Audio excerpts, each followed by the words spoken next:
Imaginez un instant pouvoir gérer ses réseaux sociaux sans dépendre de personne. Pas d'abonnement qui tombe tous les mois et surtout garder la main sur toutes ses données.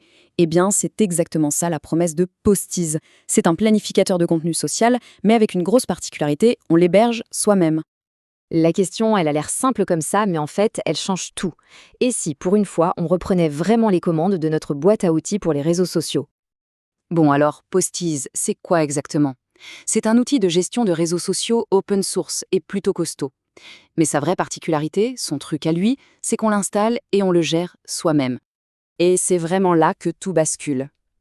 Ça nous amène à un concept qui est au cœur de tout ça. Son propre serveur, ses propres règles. Concrètement, ça veut dire quoi? Auto-hébergé ou self-hosted? Eh bien, c'est tout simple. C'est une application qu'on ne va pas installer sur les serveurs d'une entreprise X ou Y, mais directement chez soi sur son propre serveur. L'avantage, il est juste énorme. On a un contrôle total, absolu, sur ses données et sur la façon dont l'outil fonctionne. Fini d'être dépendant de quelqu'un d'autre. Et là, on voit bien que la philosophie est complètement différente. D'un côté, on a les outils classiques dans le cloud où on confie nos données à des serveurs qui ne sont pas à nous et notre contrôle est assez limité. Et de l'autre, on a l'approche Posti. Les données, elles restent à la maison, sur notre serveur, et on peut tout configurer comme on veut. Alors oui, il y a un petit compromis. L'installation est un peu plus technique, ça passe par Docker, c'est pas juste un clic pour s'inscrire. Mais bon, c'est un peu le prix à payer pour être vraiment indépendant. Avoir le contrôle, c'est super. Mais si l'outil n'est pas fiable, ça ne sert pas à grand-chose, on est d'accord? Il faut que derrière, en coulisses, la mécanique soit solide comme un roc, pour que tout tourne parfaitement sans le moindre accroc, publication après publication. Et là-dessus, franchement, l'équipe de Postiz n'a pas chômé. Pour éviter que tout surchauffe, chaque worker, imaginez-le comme un petit employé virtuel, peut gérer jusqu'à 300 tâches en même temps. C'est énorme. Ensuite, il y a un système qui s'appelle Redis, qui joue un peu le rôle de tour de contrôle. Il répartit intelligemment les publications pour ne jamais surcharger les plateformes et se faire taper sur les doigts. Et le truc génial, c'est que si jamais quelque chose se bloque, eh bien ça ne reste pas coincé indéfiniment. Non, au bout de 60 secondes, hop, le système passe à la suite. C'est toute cette mécanique interne qui fait que l'outil est vraiment, vraiment solide. Ok, la base est solide, on a compris. Maintenant, la question c'est comment est-ce qu'on connecte tout ça à nos plateformes? Voyons voir. Eh bien, la bonne nouvelle, c'est que c'est super polyvalent. On peut y brancher son blog WordPress, ses comptes X, l'ancien Twitter, YouTube, Mastodon et même son espace de travail Slack. Et attention, des intégrations sont aussi dans les tuyaux pour tout l'écosystème Meta, donc Facebook, Instagram, Threads et aussi TikTok. Pour l'instant, ça demande une validation d'entreprise, mais ça arrive. Alors, comment on fait pour connecter tout ça?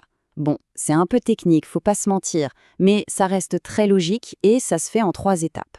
D'abord, il faut aller chercher ses clés d'accès sur la plateforme elle-même, genre sur le portail pour les développeurs de X. Une fois qu'on a ces clés, on les copie dans le fichier de configuration Docker.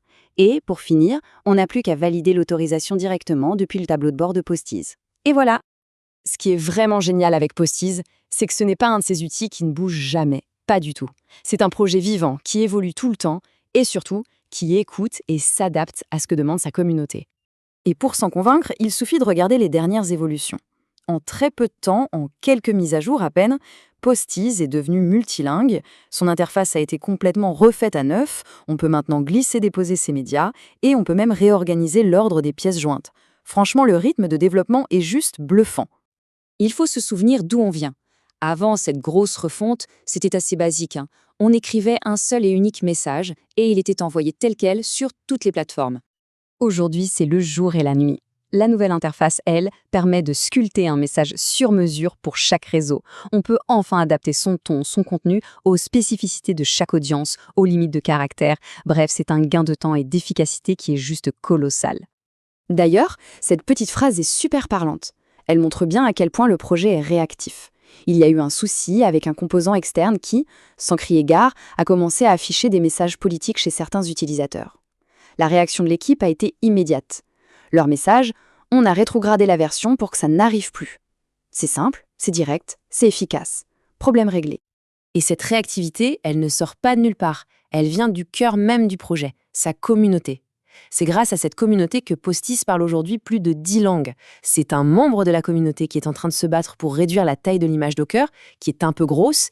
Et si on a une question, on ne remplit pas un formulaire anonyme qui se perd dans la nature. Non, on va sur le Discord du projet et on a une réponse en direct. C'est ça la force de l'open source. Alors, avec tout ça en tête, on peut commencer à se demander ce que Postiz représente vraiment pour l'avenir de la planification sur les réseaux sociaux. Parce qu'au final, Postiz, c'est beaucoup plus qu'un simple outil. C'est presque une philosophie. C'est une solution pour tous ceux qui en ont marre d'être de simples utilisateurs de logiciels et qui veulent en devenir les véritables propriétaires. Et même, pourquoi pas, participer à leur construction. Et ça nous laisse avec une question un peu plus grande pour la route.